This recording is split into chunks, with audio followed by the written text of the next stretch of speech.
Dasaratha had been driven ruthlessly by circumstances to an action which not only broke his heart, but made him hate himself and deprived him even of self-pity. The only way out of the dilemma of either breaking his plighted word or doing a great wrong to Ram would have been for the latter to disobey him and insist on his rights.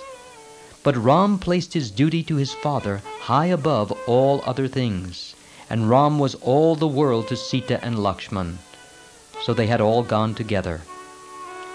To Dasaratha, agonizing on his bed of pain in desolation and remorse, Kausalya spoke reproachful words. The stinging words in which Kausalya's sorrow found expression caused excruciating pain to Dasaratha, but she seemed to find some relief in giving vent to her feelings in this way. She said, "Proud of having kept your word, and happy in young Kaikeyi's approval and gratification, have you any thought for others? You've been my world and my God, my joy in this world and my hope for the next, and you've forsaken me. My son, the light of my life, has been wrenched away from me and banished. I live here alone, an old helpless woman, without the love of my Lord or the sight of my only son. Was ever a woman left more desolate? But you, are you not delighted with what you have done? It is enough for you that Kaikeyi and Bharat are happy.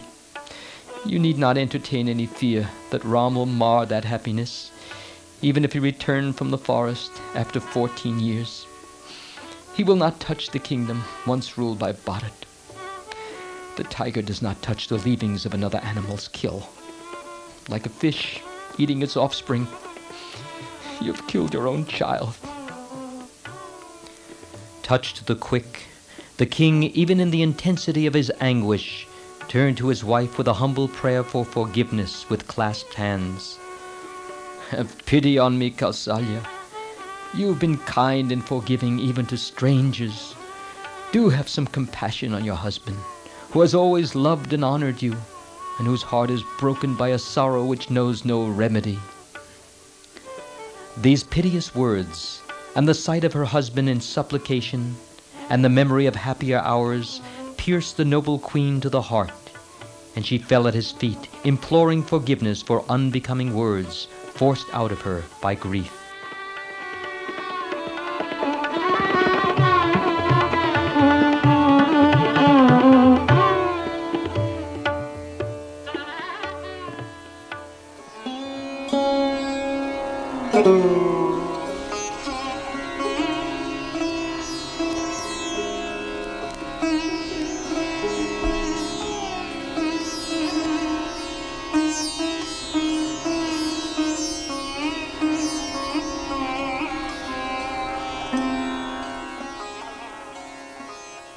As the heavy hours crept slowly on, Dasaratha remembered something that had happened long ago, and it aggravated the anguish of his heart.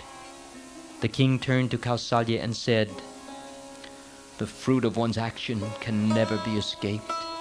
I now endure the result of a great sin that I committed in bygone days.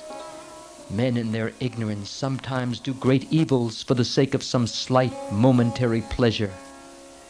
Then, when the time comes, the price has to be paid.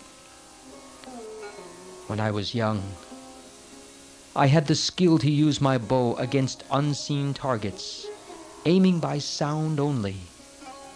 For the pleasure of exercising this skill, I once killed an innocent man and committed a great sin. Listen, I shall relate to you that sad adventure."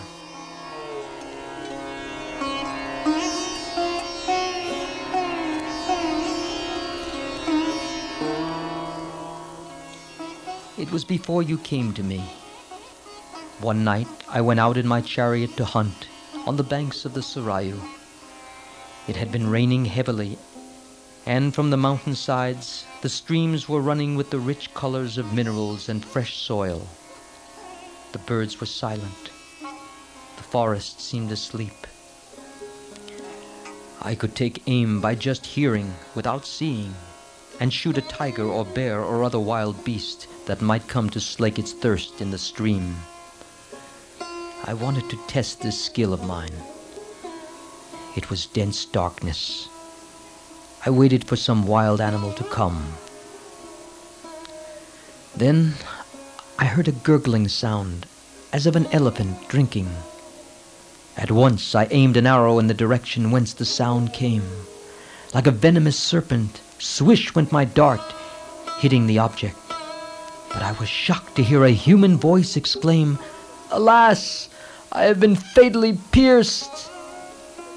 I heard the man cry again, piteously, "Who can be my enemy? Never have I done any harm to anyone. Who then could want to kill me, as I was filling my pitcher with water?